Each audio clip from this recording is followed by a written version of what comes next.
A cybersecurity report is revealing a new ransomware tactic that's impacting schools. CBS News has learned of 40 attacks just this year on educational organizations. The group responsible is known as Vice Society. 15 of their attacks this year were in the United States, with K-12 schools being the most frequent target.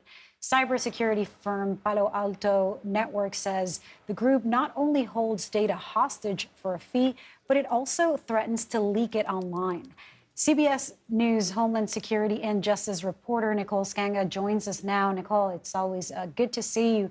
Can you tell us what we know so far about the ransomware group Vice Society?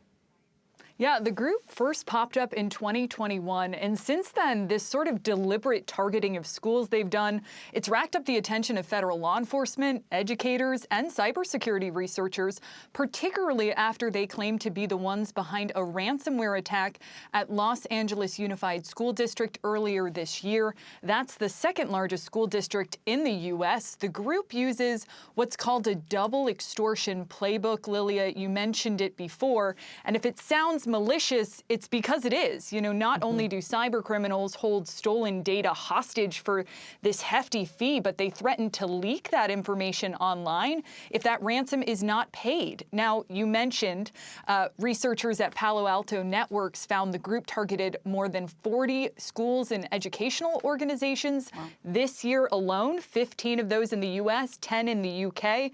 And Lilia, it's important our viewers know this is not an isolated problem. In fact, the nonprofit K-12 Security Information Exchange has tracked more than 1,200 cybersecurity incidents at public school districts in the U.S. since 2016. Wow. And public schools don't have the type of excess funds to really pay these ransoms. So, Nicole, I'm wondering why the group is targeting K-12 schools.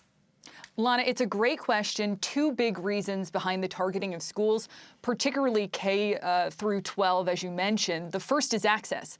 Cybersecurity researchers tell me, unlike big banks or tech companies, you know, most schools simply don't have the money or the tools to defend against these kinds of attacks. So ransomware criminals, you know, they're facing way few barriers to entry. Beyond that, these attacks are noisy, right? They can lead to delayed exams, theft of personal information, and we're talking about students here, minors, even canceled school days. That all adds up to a lot of pressure on school administrators, pressure that cyber criminals hope will make them pay up. Now, I should point out both the federal government and researchers at Palo Alto Networks recommend that schools do not pay these ransoms, noting that when you negotiate with threat actors, well, there's really no guarantee here. Yeah, I mean, so that's the advice, but is there anything the government can do to protect schools?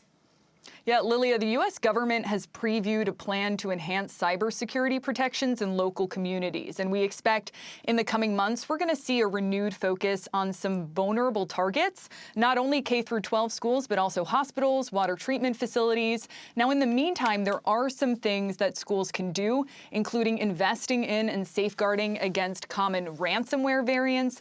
Teachers, of course, should always use secure platforms, especially for virtual learning.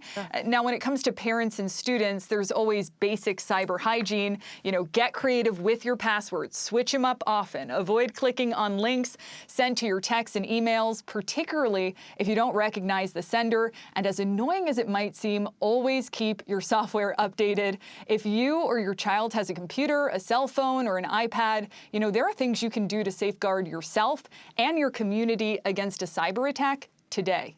All right, Nicole, thank you. Thank you.